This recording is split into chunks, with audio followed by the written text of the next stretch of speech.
নমস্কার, আমি doctor P S Neogi, osteopathy and chiropractic specialist. Chiropractic solution চ্যানেলে আপনাদের স্বাগত জানাচ্ছি। আজ আমাদের সঙ্গে অনেক দূর থেকে মধ্যমগ্রাম থেকে এক পেশেন্ট এসেছেন। কি সমস্যা নিয়ে এসেছেন একটু ওনার মুখ থেকে শুনবো।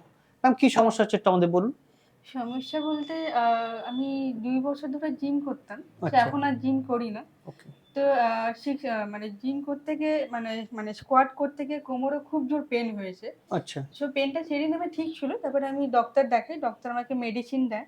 সেই মেডিসিনটা আমি ১ মাস কোর্স করার পর থেকে হঠাৎ যখন ছেড়ে দিই মেডিসিনটা, তারপরে আমার পেনটা আস্তে, আস্তে বাড়তে থাকে। কোথাও রাস্তায় কোনো কিছু বেন্ড হতে গেলে, বাড়িতে ভারী ভারী জিনিস তুলতে গেলে কোমর থেকে ব্যথাটা পুরো পা থেকে নেমে আসে। ও, পুরো পায়ে নামছে এইভাবে এটা? নেমে আসে। হ্যাঁ। আচ্ছা, আচ্ছা। তো আমি কোনো কিছু কাজ করতে পারছি না। এখন বেন্ড হতে গেলে কোমরে লাগছে। এই যে আপনার কাছে এসেছি এখানেও আমার তাই হচ্ছে। খুব আচ্ছা, ব্যথাটা কোমর থেকে পা পা দিয়ে কোমর থেকে নামছে। পায়ে নামছে। জিম করতে গিয়ে ওয়েট লিফট হ্যাঁ, করতে গিয়ে হ্যাঁ, আপনার হ্যাঁ, সেটা হ্যাঁ, হয়েছে। হ্যাঁ। ওষুধ খেলে তখন কি কমে ব্যথাটা? তখন কমে, তারপরে আবার আবার আস্তে, বেড়ে আস্তে যায়, বেড়ে ওষুধ যায়। বন্ধ করলে বেড়ে যায়। তা দেখতে পাচ্ছি ওনার কিন্তু সমস্যাটা যেটা হয়েছে খুব ভালো করে বুঝতে পারছি। ওয়েট লিফট করার সময় ওনার ডিস্কের একটা ডেফিনেটলি সমস্যা হয়েছে। তো সেখান থেকে ওনার যখন পায়ে নামছে, বাঁ পা দিয়ে উনি দেখাচ্ছেন, যেগুলো আমরা জায়গাগুলো দেখলাম, গ্লুটিয়াস দিয়ে পুরো হ্যামস্ট্রিং দিয়ে নামছে। সায়াটিকার প্রবলেম, এটা আমরা জানি।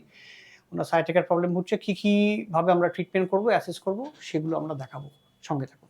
প্রথমেই আমরা অ্যাসেস করে দেখে নেব কি অসুবিধা কোমরে। এখানে আমরা দেখতে পাচ্ছি যেটা লেফট সাইড লং আর রাইট সাইড শর্ট অলরেডি হয়ে আছে। যেহেতু জিম ইনজুরি, ডেফিনেটলি সেখানে মাসল স্প্যাজম হয়ে থাকবে। এইসব জায়গাগুলো ব্যথা করে খুব। হ্যাঁ, হ্যাঁ, হ্যাঁ। এই যে দেখতে পাচ্ছি ডান দিকে ওনার গ্লুটিয়াস মিডিয়াস, এদিকে অবজুরেটর ইন্টারনাস, পিরিফর্মিস, এইসব জায়গাগুলো ব্যথা থাকে। তো এগুলো দিয়ে ওনার কিন্তু স্কোয়াট করতে গিয়ে একটা ইনজুরি হয়ে আছে। এই পোর্শনগুলো ব্যথা লাগে। L4, L5, L5, S1, এটা ডিস্ক বাল্জ হয়েছে, সায়াটিক নার্ভকে কম্প্রেস করছে। সেখান থেকে ওনার সায়াটিকা ব্যথা পুরো পায়ে নামছে। আমরা এদিকে আইটিবি, হ্যামস্ট্রিং, এদিকে কাপ মাসেল, পেরোনিয়াল জোনকে ইনক্লুড করব। সাইড দিয়ে উনি ব্যথাটা নামে বলেছে। রিলিজ হয়ে গেছে। আমরা এরপর কাইরোপ্র্যাকটিক অ্যাডজাস্টটা করব। ম্যাম, ভয় পাবেন না, একদম রিল্যাক্স থাকবেন। শরীর যত রিল্যাক্স থাকবে আপনার তত ব্যথা কম লাগবে। নাকে নিঃশ্বাস নেবেন, মুখ খুলে ছাড়বেন। হ্যাঁ, যত শরীর শিথিল থাকবে তত আপনার ব্যথা কম লাগবে। একদম ক্যাজুয়াল রাখবেন শরীর। লম্বা শ্বাস নিন, রিল্যাক্স, যান।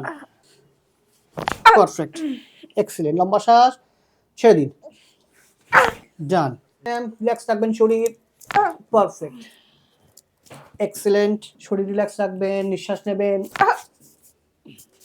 এক্সিলেন্ট। এটা একটু কিউএল মাসেলের আমরা স্ট্রেচ করব, সঙ্গে ইলিওলাম্বার লিগামেন্টের একটু স্ট্রেচ হবে। লুজ রাখুন। আমি যেটা চাপছি সে সময় যেন মুখ খোলা থাকে, তাহলে সুন্দর রিলিজ হবে। সুন্দর যেটা পশ্চারিয়ার চেন আছে, সুন্দর আমরা সেটা রিলিজ করতে পারি এইভাবে। কোয়াড্রাটাস লাম্বোরাম রিলিজ হবে, ইন্টারকস্টাল মাসল রিলিজ হবে, থোরাসিক কেজের মোবিলিটি বাড়বে, অনেকটা ব্যথা কমে যাবে।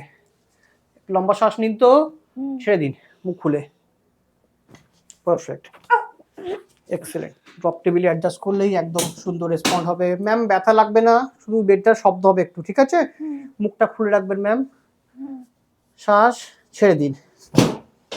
বেডে একটু শব্দ হবে, ব্যথা লাগবে না। শব্দ হবে, ব্যথা লাগবে না। ব্যথা লাগবে না। মুখ খোলা রাখবেন ম্যাম। ট্রিটমেন্ট আমাদের শেষ হয়েছে। আমরা সফট টিস্যু রিলিজ করেছিলাম, হাইপার ভোল্টেজ রিলিজ করেছিলাম, কাইরোপ্র্যাকটিক অ্যাডজাস্ট করেছিলাম। উনি কেমন ফিল করছেন এখন ওনার কাছে জানবো একটু। ম্যাম, এখন কেমন ফিল করছেন ট্রিটমেন্টের পর? এখন আমি আগের থেকে অনেক ভালো আছি।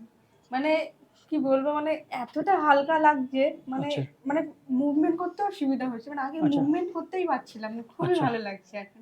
ওকে, ওই পায়ের ব্যথাটা যেটা ছিল সেটা কম আছে আগের থেকে? হ্যাঁ, আগের থেকে অনেকটাই কম আছে। খুব ভালো। দেখতে পাচ্ছেন যেটা কাইরোপ্র্যাকটিক অ্যাডজাস্টার, অস্টিওপ্যাথি সব কিছু যদি রিলিজ করা হয়, কত সুন্দর ইনস্ট্যান্ট রিলিফ এখানে পাওয়া যাচ্ছে। যদি আপনার ফ্রেন্ড বা ফ্যামিলি কোনো কারোর সমস্যা থাকে এরকম কোমরে ব্যথা, সায়াটিকা, ফ্রোজেন শোল্ডার, নেক পেন, যে কোনো রকমের স্পন্ডালাইটিস, নেকের হোক বা লাম্বারের, নি অস্টিওআর্থ্রাইটিস, আপনারা কিন্তু স্ক্রিনের দেওয়া নাম্বারে যোগাযোগ করতে পারেন।